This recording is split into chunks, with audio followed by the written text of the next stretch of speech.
നമസ്കാരം. ബ്രേക്കിംഗ് നേരം ആരംഭിക്കുന്നു. ആദ്യം നോക്കാം പ്രധാന വാർത്തകൾ.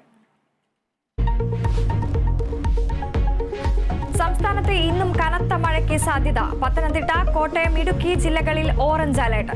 6 ജില്ലകളിൽ യെല്ലോ അലർട്ട്. അറബിക്കടലിൽ രൂപപ്പെട്ട ന്യൂനമർദ്ദം തീവ്ര ന്യൂനമർദ്ദമായേക്കും.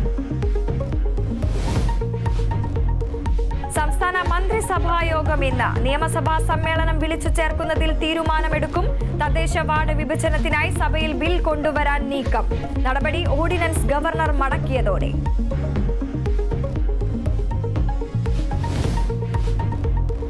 പെരിയാറിലെ മത്സ്യക്കുരുതിയിൽ കർഷകർക്ക് നഷ്ടപരിഹാരത്തിനുള്ള ഫിഷറീസ് വകുപ്പിന്റെ റിപ്പോർട്ട് ഇന്ന്.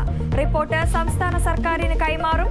നഷ്ടപരിഹാരം കണക്കാക്കുക, മത്സ്യത്തിന്റെ ഗുണനിലവാരവും അളവും പരിശോധിച്ച്. ഫോർട്ട് കൊച്ചി സബ് കളക്ടർ ഇന്ന് പ്രശ്നബാധിത മേഖലകളിലെത്തി മൊഴിയെടുക്കും. കോഴിക്കോട് മേടമ്പറ്റ കുന്നിടിക്കലിൽ Kerala vision news big impact. വീടുകളിൽ മണ്ണും ചെളിയും ഒലിച്ചിറങ്ങിയ സംഭവത്തിൽ മനുഷ്യാവകാശ കമ്മീഷൻ കേസെടുത്തു. ഒരാഴ്ചയ്ക്കകം റിപ്പോർട്ട് നൽകാൻ ജില്ലാ കളക്ടർക്ക് നിർദ്ദേശം.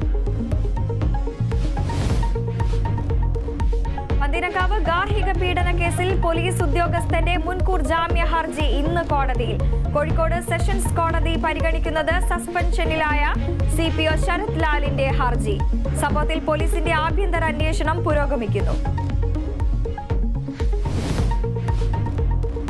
IPL ഫൈനലിലെ കൊൽക്കത്തയുടെ എതിരാളികളെ ഇന്ന് അറിയാം. രണ്ടാം ക്വാളിഫയറിൽ രാജസ്ഥാൻ റോയൽസ് സൺറൈസേഴ്സ് ഹൈദരാബാദിനെ നേരിടും. മത്സരം വൈകിട്ട് 7:30 ചെന്നൈ ചെപ്പോക്ക് സ്റ്റേഡിയത്തിൽ.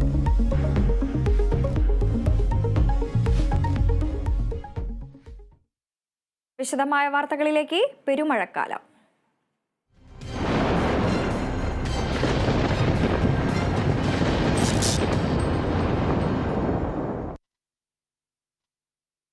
സംസ്ഥാനത്ത് മഴ മുന്നറിയിപ്പ് തുടരുന്നു. ഇന്ന് 3 ജില്ലകളിൽ ഓറഞ്ച് അലർട്ട്.